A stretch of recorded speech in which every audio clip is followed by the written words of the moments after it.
আমাদেরকে কেউ মাঠে আমাদের সাথে কেউ ছিল না। আমাকে যেটা বললো যে আপনি যেরকম স্যার 4 তারিখে বললেন আপনার সোলজারদের do not fire and do not go against your people, এইরকম আমাদের বলার কেউই ছিল না। আমরা এক ধরনের মানে আমি বললাম যে আপনাদেরকে দানব বানানো হয়েছিল, রাইট। দানব থেকে এখন মানবীয় পুলিশ হওয়ার চেষ্টা করুন, ইনশাআল্লাহ I'll try level my level বেল। কিন্তু তো এইটা কিন্তু খুব বড় চ্যালেঞ্জ ছিল। সেকেন্ড চ্যালেঞ্জ ছিল আপনার বিজিবি। আপনি নিশ্চয়ই জানেন আমি বিজিবিকে একটি কথাই বলেছি যে 15 বছর অনেক পিঠ দেখিয়েছ, ফেলানির লাশ ঝুলেছিল, তোমরা ফ্ল্যাগ মিটিং করতে গিয়েছো, নাও ফরগেট ইট, অনেক হয়েছে, এখন পিঠ দেখাবার সময় নাই। এখন ইউ রিপ্লাই, তারা যদি তোমাকে একটা গুলি মারে, তোমার হাতে গুলি আছে, তোমার হাতে রাইফেল আছে, it's not for killing people, it's to protect the border. এবং একটা মারলে দুটো মারো। এবং হ্যাঁ না, এক্স্যাক্টলি আপনি এখন রেকর্ড খুঁজে পাবেন।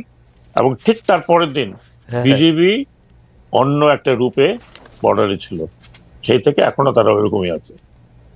তো এই চ্যালেঞ্জ গুলো ছিল, আরো চ্যালেঞ্জ ছিল, অনেক চ্যালেঞ্জ ছিল, অনেকগুলো তাদের দাবি দেওয়া ছিল। ওকে, আস্তে আস্তে ইনশাল্লাহ আমি এগুলো করবো, ইউনিফর্ম বদলাই দিব। আপনার পুলিশ কমিশন ওরা চাইছে ডেফিনেটলি পুলিশ কমিশন হবে।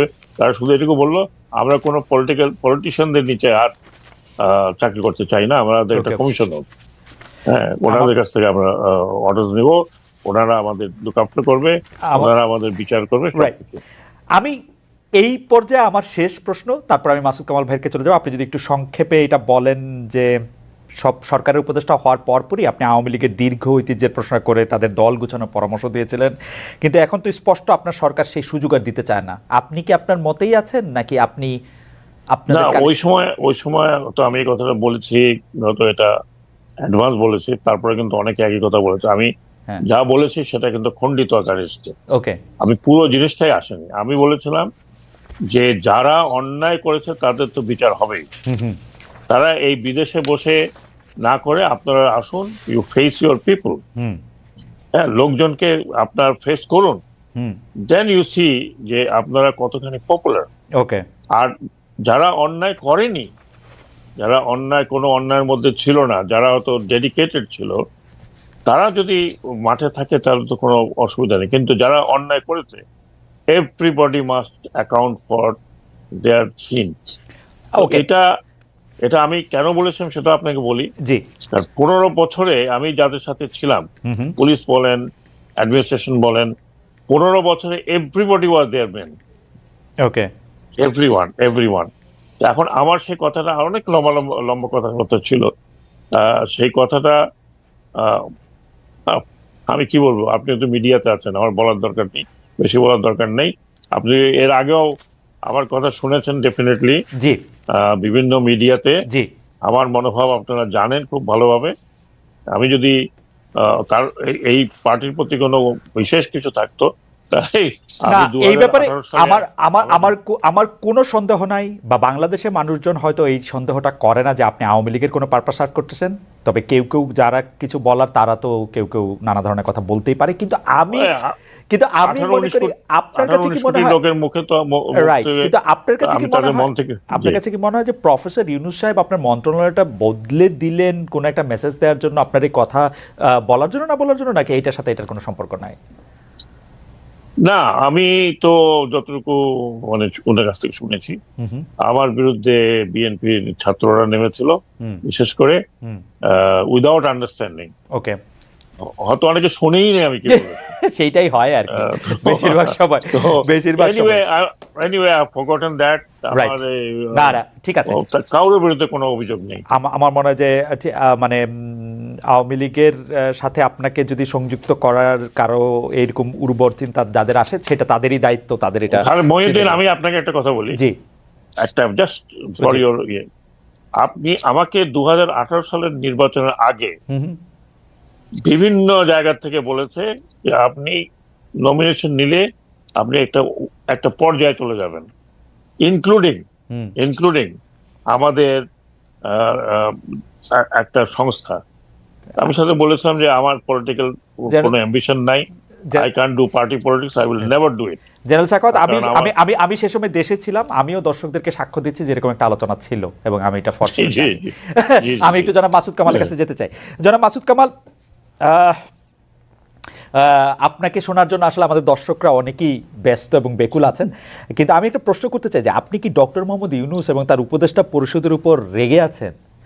মানে প্রশ্নটা এই কারণে করছি যে আপনি প্রায় শুরু থেকেই প্রতিটা পদক্ষেপের পরের ফলের দিকে আপনি খুবই কঠোর সমালোচনা করছেন, দায়ী করছেন, যেইটা আসলে দায় তাদের দেয়ার থেকে আগের সরকারের বা বর্তমানে যে চলটা চলে এসছে গত 30, 35, 50 বছরে তার জন্য দায়ী করা যায়। কিন্তু আপনি আসলে রেগে আছেন কিনা, খুব ক্ষুব্ধ আছেন কিনা এই সরকারের উপর, ডক্টর ইউনূস সরকারের উপর স্পেশালি?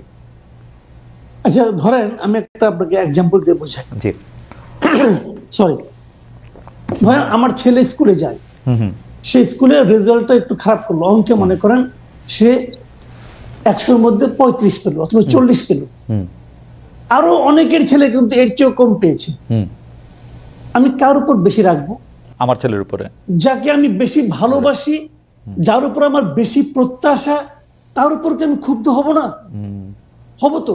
আমি আমার সন্তানকে আরো 50 বছর পরে কি করবে, 20 বছর পরে কি করবে, আমি তো সেটা নিয়ে চিন্তিত। কাজে আমি কি বলবো না যে তোমাকে আমি ভালোবাসি, তোমার কাছে আমার এত এত প্রত্যাশা, তো তুমি কেন বাবা খারাপ করছো, এটা আমি বলবো না? কিন্তু কামাল ভাই, আমি আপনাকে বটম লাইনটা বলি, আমি ডক্টর ইউনূস সরকারকে নিঃশর্ত ভাবে ভালোবাসি। প্রথম দিনও ভালোবাসি, আজকেও ভালোবাসি। কারণটা কেন? তাদের চেহারা খুব ভালো এই জন্য না, তাদেরকে আমি ভালোবাসি এই কারণে যে আমি মনে করি যে এত বছর পরে এদেশের মানুষ একটা সুযোগ পেয়েছে যে নিজের মতো করে একটা দেশ গড়ার, নিজের মতো করে একটা নিয়ম তৈরি করার, যে নিয়ম থাকলে পরে আরেকজন স্বৈরাচারের জন্ম এই দেশে হবে না। আমি এই প্রত্যাশার থেকে তাদেরকে ভালোবাসি। তো যখন আমি দেখব যে তারা ভালো করছে না অথবা ভালোর দিকে যেতে পারছে না, হয়তো বললাম পরীক্ষা যখন হয়নি, হ্যাঁ হয়নি, আমি যখন দেখছি আমার ছেলেটা অঙ্ক প্র্যাকটিসটা করে গেম খেলছে, তার উপর আমি ক্ষুব্ধ হব না? হব, কারণ তুমি তো অঙ্কে খারাপ করতেছো। কিন্তু সেই জায়গাটা কিন্তু কামাল ভাই, আপনার কাছে কি মনে হয়, কামাল ভাই আপনার কাছে মনে হয় সতর্ক করার চেষ্টা করেছি, কামাল ভাই আমি বলার চেষ্টা করেছি আপনারা যেভাবে যাচ্ছেন ভালো হচ্ছে না, কিন্তু এবং আমি যেগুলো বলেছি আপনি মিলিয়ে নেন, সবগুলি সত্য হয়েছে। আমি বলেছি কিন্তু ওনাদেরকে, এবং আমি আজকেও বলবো কিছু কথা, আপনি মিলিয়ে নেন। যেমন আজকে আমি একটা কথা বলে রাখি, যেমন আমি দ্রব্যমূল্য নিয়ে বলেছি, শুরুর থেকে বলেছি এটা আপনাদের ভোগাবে এবং ভুগিয়েছে। তারা সেই পদক্ষেপগুলি নিয়েছে কখন? যখন নাকি তাদের পুরো জিনিসটা নিয়ে মানুষের মধ্যে হইচই শুরু হয়ে গেছে তখন। এবং আমি আজকে একটা কথা বলি আপনাকে, এই যে আমাদের সড়কগুলি আছে, বর্ষাকাল কিন্তু এখনো চলছে, সড়কগুলি কিন্তু ভাঙা। দেখেন আগের যে সড়ক ছিল, আগে সরকার কি করতো, এমন ভাবে সড়ক মেরামত করতো যাতে নাকি 1 বছরের একটু আগেই ভেঙে যায়। তারা এমন ভাবে মেরামত করতো, টাকা নিতে অনেক, চুরিচামারি করতো, কিন্তু অনেক চুরিচামারি হচ্ছে এই জায়গায়। তাদের এই মেরামত গুলি অল্প অল্প করতে, যাতে নাকি প্রতি বছরে রিপেয়ার করতে হয় আর তাদের বিপুল লাভ হয়। এবং সড়কগুলি কিন্তু ভাঙবে।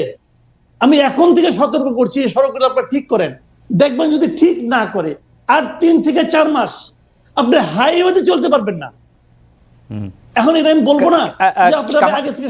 কামাল ভাই, সড়কের ব্যাপারটা আসার আগে আমি একটু দ্রব্যমূল্য নিয়ে কথা বলি। আপনি দীর্ঘকাল গণমাধ্যমের শীর্ষ পদে কাজ করেছেন, এখনো কাজ করছেন নানা রকম ভাবে। আমি দ্রব্যমূল্যের ব্যাপারটা ফর শিওর জানি। আপনি যখন বলবেন যে দ্রব্যমূল্য বাড়ছে বা দ্রব্যমূল্য নিয়ে আপনি কথা বলবেন, এটা আরেক ধাপ বাড়ে। আপনি তো খুব ভালো করে জানতেন যে জানেন যে দ্রব্যমূল্য বাড়া বা এটা নিয়ন্ত্রণের বাইরে চলে যাওয়া সেটা সাময়িক, সেটা কিছু সময়ের জন্য মানুষের অতি মুনাফার কারণ, সরকারের দায় সেখানে অনেক কম। কিন্তু আপনি সবচেয়ে বেশি দ্রব্যমূল্যটা নিয়ে যদি বলি, আপনি সরকারকে এত বেশি ব্যর্থ কেন বা সরকারের ব্যর্থতাটা কেন আপনি এত বেশি দেখেছেন? আচ্ছা, দ্রব্যমূল্য বাড়লে আমি কার ব্যর্থতা বলবো? এটা তো দ্রব্যমূল্য পাল্টা প্রশ্ন করলাম, এটা আমার ব্যর্থতা আর আপনার ব্যর্থতা? এটা কার ব্যর্থতা? বাজার তো চাহিদা, বাজার তো এটা কার ব্যর্থতা? দ্রব্যমূল্য বেড়ে গেল, বেড়ে গেল কি কারণে বাড়লো সেগুলি না হয় আপনি যদি খুব শার্প হন, আমি যদি খুবই শার্প হই, আমি যদি খুব কানেক্টেড থাকি, আমি হয়তো আইডেন্টিফাই করতে পারবো যে ওর কারণে বাড়ছে। এর চেয়ে বেশি কিছু করার ক্ষমতা আমার আছে? এটা কার করতে হবে? সরকারকে যে করতে হবে। সরকার যখন একজন যে ওখানে চেয়ার দেখেন, এই ব্রিগেডিয়ার সাখাওয়াত হোসেন, উনি এখন যে একটা জায়গায় চেয়ারে বসেছেন, এর আগে কিন্তু ওখানে ছিলেন না। যখন উনি না ছিলেন তখন ওনার কাছে কি গভর্নমেন্ট যে অ্যাপারেটাস গুলো ছিল না, তখন উনি হাজার বললেও কিছু হতো না। কিন্তু যেই মাত্র উনি যে চেয়ারে বসলেন তখন কিন্তু সরকারের সমস্ত ইনস্ট্রুমেন্ট গুলো উনার হাতিয়ারে পরিণত হলো। এখন উনার দায়িত্বটা কি? হাতিয়ার গুলো জায়গা মতো ব্যবহার করা। যদি ব্যবহার কেউ না করে আর যদি বলে যে আমি ওই লিগেসি নিয়ে আসতেছি, আওয়ামী লীগ আমলে এটা হয়েছিল, আমি কি করব, তাহলে বুঝতে হবে কি যে উনি ওই হাতিয়ার গুলো হয়তো দেখতে পাননি অথবা ওই হাতিয়ার গুলো ব্যবহার করতে জানেন না। কারণ একটা প্রশ্ন শুধু করি যে এই সরকার যে হাতিয়ারগুলি পেয়েছে, আমরা যদি তাদেরকে আমলাতন্ত্র বা যারা এক্সিকিউশনে তাদেরকে বলি, তাদের যে কাজ করার ক্ষেত্রে যে রেগুলার নিয়ম কানুন, সেটা আওয়ামী লীগ সরকারের সাথে দুর্নীতি দিয়েই হোক আর অন্য কোনো বোঝাপড়া দিয়েই হোক, এটা একটা সিস্টেম তারা দাঁড় করাইছিল। এখন এই সরকার আইসা তো সেই হাতিয়ারগুলি ব্যবহার করতেছে, যেটা নানাভাবে দুর্নীতির মরিচা পড়া, অন্যায়ের ঝামা দিয়ে ভোতা হয়ে যাওয়া, সেগুলি তারা কিভাবে আর ব্যবহার করবে? মানে আমি জানতে চাইতেছি আসলে, মানে এটা আমি আপনাকে বলি যে সেগুলি তারা ব্যবহার করছে কেন? তাদের কি সেগুলি কি ব্যবহার করার জন্য আমরা তাদের হাতে পায়ে ধরছিলাম যে ভাই আপনি এই আমলাকে নিয়ে এই কাজ করেন বলছিলাম? কেন ওনারা ওই আমলাকে নিয়ে কাজ করছেন? কেন ওনারা ওই সচিবকে নিয়ে কাজ করছেন?